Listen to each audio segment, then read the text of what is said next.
Today we have the 2022 Chevrolet Bolt EV. This is the hatchback version, not the EUV, which is the bigger version. So this is smaller and less expensive. And really, when we go through this video, think about, should this be your next electric car? Compared to last year, this Bolt EV is refreshed, it's redesigned, it's got some new features, and it's $5,500 less than the previous model. So today we're going to take a full look at the exterior, the interior, talk about how it drives and the charging and all of that. Then I'm going to tell you exactly what I think about it. Let's go ahead and get started.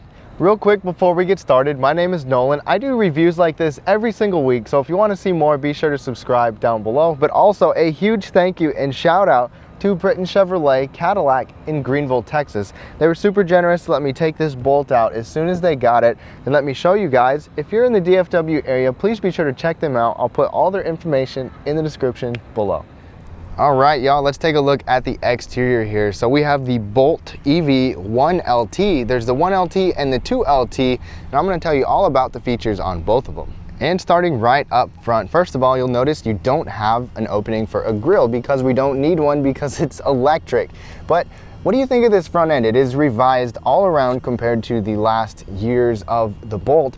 And check it out. This area right here is the daytime running light, but it also shares this sequential turn signal.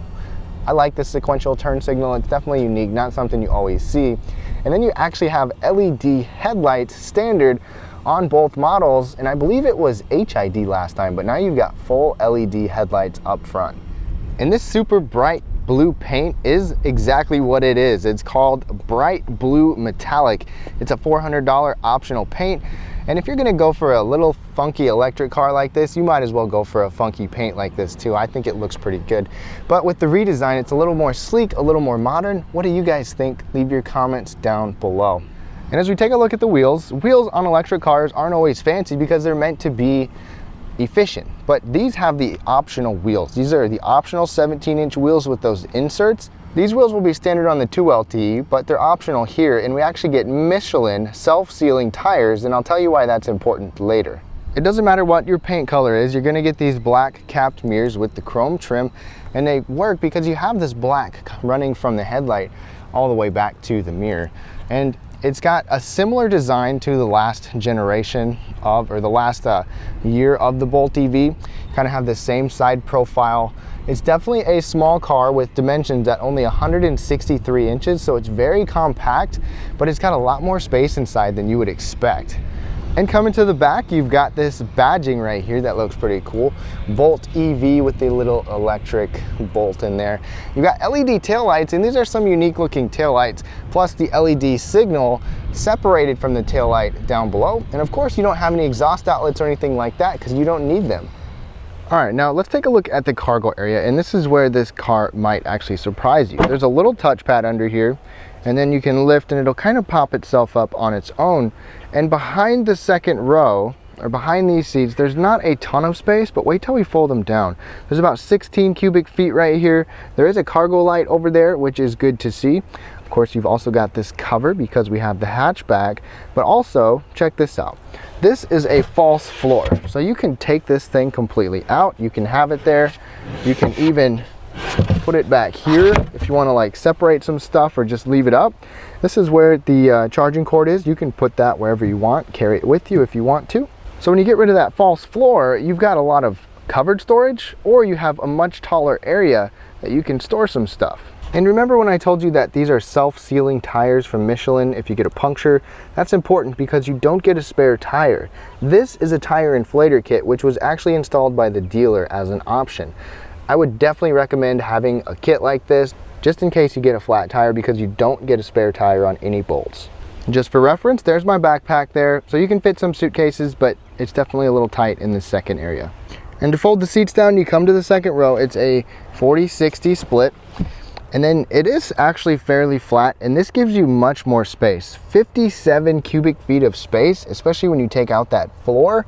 You'll get a lot of extra room, especially because of the height here. So this could be a little more practical than a lot of you would have expected for this size of a vehicle. Now Chevy even gives you this smart key system on every Bolt. So even this base 1LT, and you get remote start. And the nice thing about remote start, you can remote start this electric car. Nobody's really even gonna know it's running. and you won't be using any gas. And the way the smart key system works is there's no sensor in the back. It all goes with this button. So you press that to lock it, or you press it to unlock it, and then you're good to go.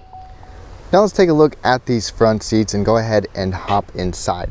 So on this base model, the 1LT, you're gonna get these cloth seats. They have like a unique triangular kind of diamond looking pattern on them. You've got some mild bolstering, nothing aggressive, with some contrast stitching. I kind of like that. You got this blue stitching that matches this blue car. And these are not power adjustable, but you can get leather power adjustable seats on the 2LT. These are going to be manual on the 1LT, but you can get a power seat optional on the 1LT. So you've got height adjustment, so you can move it up and down, you can recline it, and then you've got the manual scooting forward and backwards ability. There's just no lumbar support in here. And like I said, you can get power seats optional on this 1LT, but you're going to get leather seats on the 2LT. With the power seats, they will also be heated here. The 2LT is going to be standard heated. So the standard setup right here, cloth, manual, not heated, at least in the US, but you can get power and heating. And comfort-wise, Chevy actually said they improved these seats. And it's been a while since I was in the last Bolt, so I can't really remember, but in my short time in here, I don't have any complaints. The bolstering seems okay. There's actually really good legroom in here too, so taller people, headroom is really good. I mean, you got a tall ceiling. I'm 5'9", so I've got tons of room, but bigger people can fit in here and you can probably stretch out. All right, now let's take a look at the back seat. And this is gonna be the same cloth material in here. I believe you'll get leather on the 2LT, just like the front seats. But despite the size of the vehicle on the outside, the back seat is much more spacious than you think. Now, one thing to note is that there are no charging ports or air conditioning vents in the back seat. You have to rely on those, but this car, the whole cabin is not very big, so it shouldn't be a problem getting cooled off or heated up in the back seat. The other thing is there's not a center folding armrest right here. I was definitely expecting that. It would be nice to see that, but let me show you the best part. At 5'9", sitting behind myself, I actually have good knee space and foot space. I have the seat really low right now, and if you raised it up even a little bit, you'd have a lot of room for your feet, but a lot of space for my knees, considering just how short this car actually is. And check it out, sitting up tall, no problems at all. 5'9", of course I'm gonna have good headroom pretty much everywhere I go, but not always the case in back seats, but I have plenty in this Bolt, so you can fit some adults back here, no problem. Now let's go ahead and start it up. So there's push button start right there. And then of course, there's really no startup sound. You just get the, the gauge turns on, the displays turn on, but it's just very, very quiet. And that's what you get in these EVs.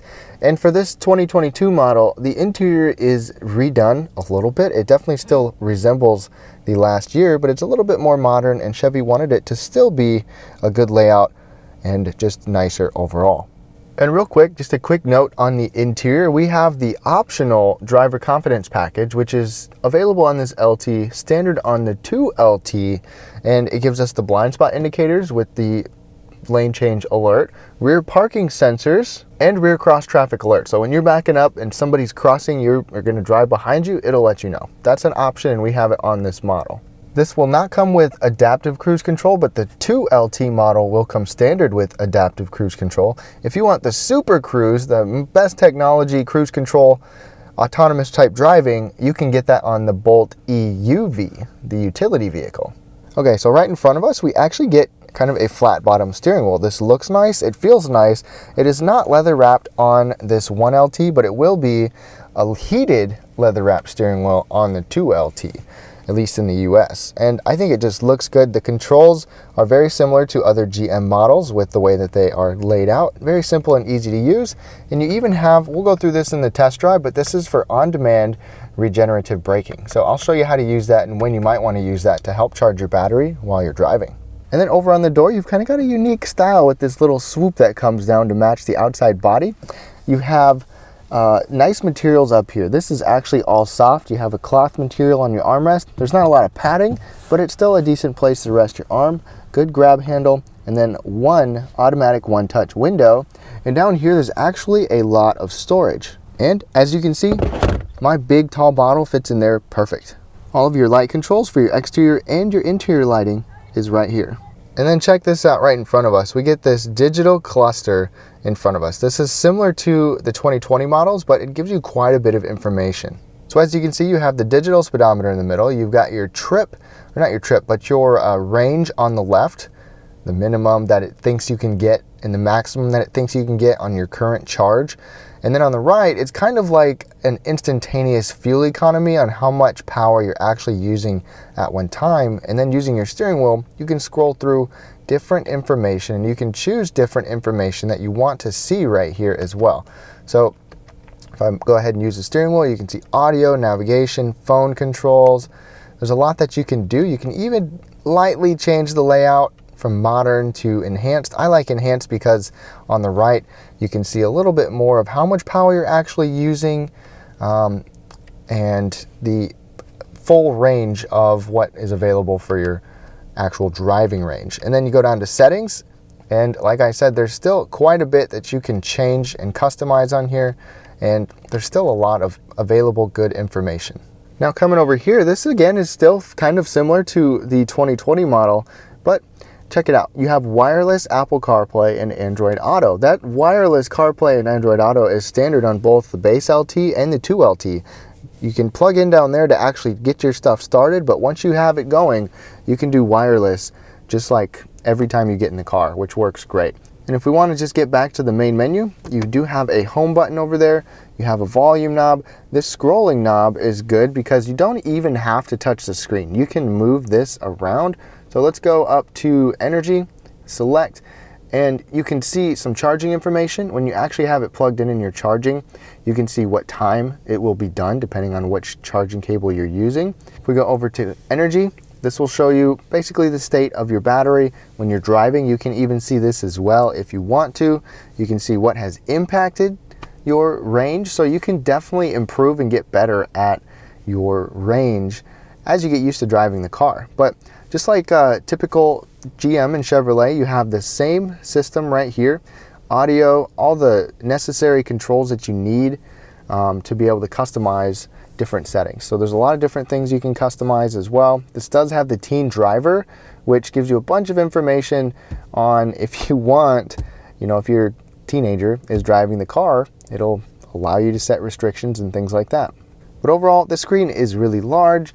It's very easy to see, even though it is tilted upright. In my short time, I have not had any glare issues at all. And I like how we still have some actual physical controls over there, but we do have the piano black that goes around it, which is just really good at collecting lint and dust and fingerprints. And then moving down from there, we've got automatic single zone climate control right here. So temperature controls, fan speed, you can have it set to automatic. You can customize a little bit of that stuff on here as well. And the interesting thing is you can faintly see where the heated steering wheel button is, the heated seat buttons are, but we don't have those. They're just fixed. They don't move. So if you move up to the 2LT, you'll get some of those controls, but we don't have them in here. So it's fairly simple and basic with the controls there. And then we got a couple charging ports, a Type-C and a regular SD card slot, and a 12-volt power outlet, and a little storage bin there as well. The 2LT can get wireless charging optional. I'm not sure if it's going to be down there. My guess is that it will be, but you can't get it on the 1LT. Then from there, you actually get this flag is for sport mode, traction control, and then your lane keeping system to turn that off or on. And then you've got a push button shifter here. So park, reverse, neutral, you just put your foot on the brake, pull back, or press. It's pretty simple. Well, let's go into reverse. So this has a regular backup camera with dynamic lines. You can get rid of those too if you want, and it's actually a pretty big view because it takes up the whole screen, which is cool. So this is just your normal view, but on the 2LT you will get the surround vision camera, which is like a 360 camera to see all angles of the car. And then this little button right here is the one pedal driving button, and we'll go through that in the test drive. It's pretty cool what it's like to drive with that. Electronic parking brake, and then this is a great little spot to store your key. Fits it just perfect in there. Now, one complaint I have had with a lot of GM vehicles lately is the cup holders. They're just small and they're fixed. They don't accommodate larger bottom drinks very well at all, but at least it fits in both doors, so that's a plus. But just one complaint. Then check it out. Below the center console, you've got even more storage right here. So there's just an extra space to hide some stuff. And then our armrest, it's not real soft and padded, but it's got a little bit. It is fairly narrow because this is not a very wide car. And you've got a really good size storage bin inside, considering how skinny it is. It's really pretty deep. It does not have a locking glove box, but it's got a soft opening glove box, and you kind of have some softer material up there on the dash. And then right up above, we have the regular manual flipping mirror, but you'll get an automatic dimming mirror on the 2LT, or even optional on this 1LT. And then up overhead, you will not find a sunroof / moonroof in here, but check it out with the visibility. You've got the window, like the little corner pocket window. That actually does help with visibility. It's pretty unique. The visibility is really interesting because the front part of the car feels really pushed forward. So I feel like I can see quite well out here. And then as we look out the back, window size isn't too bad. Back pillar is a little bit large, but I can actually see out of that rear window better than a lot of, crossovers nowadays. Okay, so obviously this is an electric vehicle. That's what EV stands for. So we don't have a gas engine under the hood, but we're under here anyways because we have what propels this vehicle, which is an electric motor, one electric motor, and a lithium-ion battery. Propulsion is going to be about 200 horsepower and 266 pound-feet of torque, and that's actually pretty peppy. And there's a big difference driving an electric car versus a gas car, and we'll talk about that in the test drive. This can actually go 0 to 60 in about 6.5 seconds, which is pretty quick. And the best part about this Bolt EV, considering its price, is that its electric driving range, so its total range of driving on a full charge, is 259 miles. That's a little bit more than the Bolt EUV, the utility vehicle, which is a little bit bigger. And if you're concerned about the electrical components, this has a warranty of 8 years or 100,000 miles on the battery, the lithium-ion battery, and the electric propulsion components. Now let's move on to charging. Charging is the next step. It's a little bit more complicated than just going to a gas station and putting the pump in, and pumping gas. You've got this right here, just like a regular gas tank would. And then your Bolt is going to come standard with this charging cord. It's got just a regular 3-prong outlet, so you can plug this into any kind of regular 3-prong 120 volt power outlet, like at home, in your garage. And then you got the other end. All you got to do, plug it in, it'll click, and then it'll start charging. That's called level 1 charging. That's definitely going to be the slowest charge, but your car will let you know how many miles or how long it's going to take to get to a certain amount of miles, or how long it's going to take to get to a full charge. Then there's level 2 charging, which is a 240 volt plug, like an appliance plug-in, that's going to give you 39 miles of range per hour of charge. And then DC fast charging is going to give you 100 miles of range in 30 minutes. The DC fast charging is a lot of what you'll see at certain stores that have the big machines that can charge, or like actual charging lots where you can go and plug in your car. So there's going to be a lot of places you can go, maybe a grocery store that you go to. You can park, plug your car in while you shop, and you'll have a full charge or plenty of charge by the time you get back to your vehicle. And if you want to see more information about the charging, I'll put a link in the description below of what Chevrolet says about the different charging and how you can even get a 240 volt plug-in put into your garage. So you could just plug it in and be good to go right away overnight. All right, y'all, we are now behind the wheel, and I just want you to get an idea of what it's like to drive an electric car. I'll talk about the differences of this versus a gas model. We'll do some regenerative braking. We'll do one pedal driving. And I'll tell you kind of ride comfort, acceleration, and just day-to-day driving with this. I got to drive the 2020 Bolt EV for a week's time, and I really started to like it. I mean, it's quiet. I mean, you don't hear hardly anything except a little interesting electric car noise that you get with any electric car at very low speeds. But it's just darn quiet. You don't hear a thing. And the thing with electric cars is the second you touch the accelerator, you go. That was just partial pedal. It's because the torque is just instantaneous. Like a gas engine, you have to wait for either a turbo to kick in or RPMs to climb. But in an electric car, it's just boom, you just go. They're perfect for city driving. They can even be fun if you want them to be. That's why some Teslas, people love the fact that the most expensive Teslas go really fast because they're so quick. But just cruising along, just in normal mode. It's quiet. You're not gonna notice hardly anything with it. And the ride comfort of the Bolt is on the kind of on the taut side. There's some surfaces where it feels kind of stiff, but then there's some that you hit some bumps and you're like, oh, that wasn't bad at all. Like, it soaks things up, but it's a little more tighter suspension than some other cars. But for vehicles this size, this is about what you would expect. And we're just cruising along. So I'm just kind of coasting now. I'm gonna hit the regenerative braking paddle. When I hold that in, it starts to brake. It starts to regeneratively brake. So what that means is that it's capturing energy without me actually pushing on the brake pedal. And then I let go, I can coast, press it again, and it brings me to a stop. So you can use the regenerative braking paddle basically as a brake, but you're not really using your brakes, you're recapturing energy. So you're essentially partially recharging your battery a little bit. And then I'm gonna put it in one pedal driving. The one pedal driving is interesting because it's like basically having the regenerative brakes on all the time. So your regeneration, so you're capturing as much energy as possible.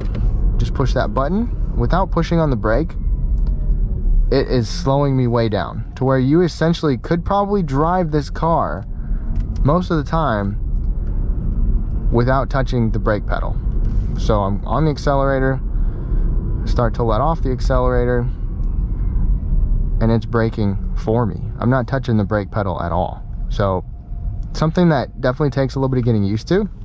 And I'm driving in town right now because this is the most ideal scenario for electric cars, is in town driving. The more braking you can do, the more coasting you can do, the more range you're gonna have. If you're on the interstate going to 70 miles an hour, straight shoot, constant acceleration, just holding it, it's gonna go through your battery pretty quickly.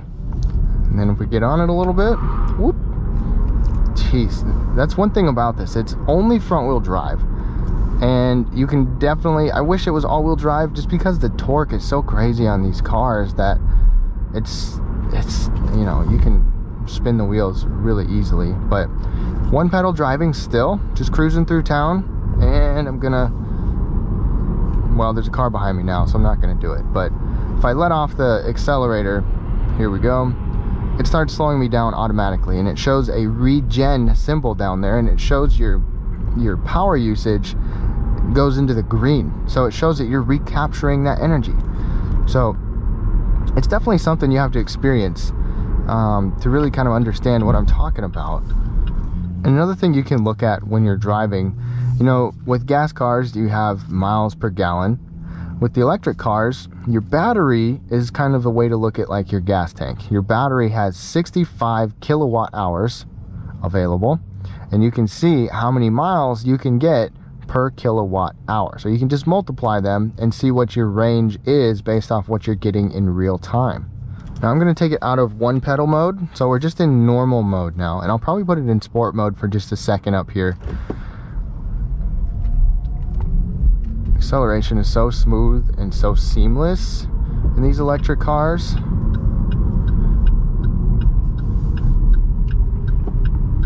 And it actually handles fairly well.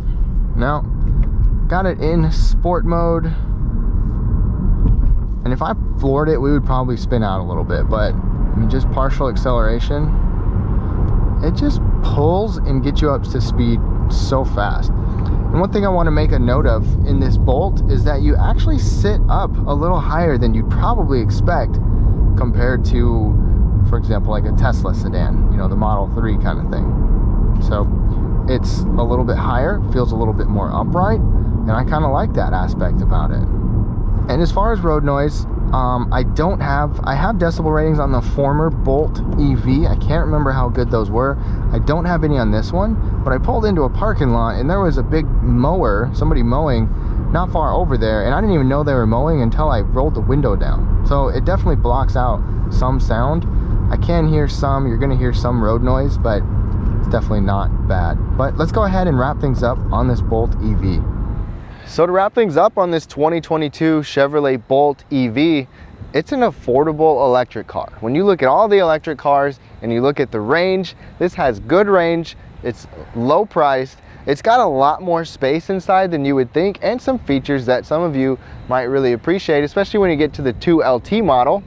But I'd love to hear your thoughts. If you're considering an electric car, would you consider this Bolt EV? Maybe you'll go for the Bolt EUV, which is a little bit bigger and longer, but a little bit more expensive with less range. So let me know what you think of this 2022 Bolt EV. Do you like what they did with it? Are you considering an electric car yourself? Leave your comments down below. Thank you so much for watching. Be sure to subscribe if you want to see more videos like this, and hit the thumbs up button if you liked it. Have a great day.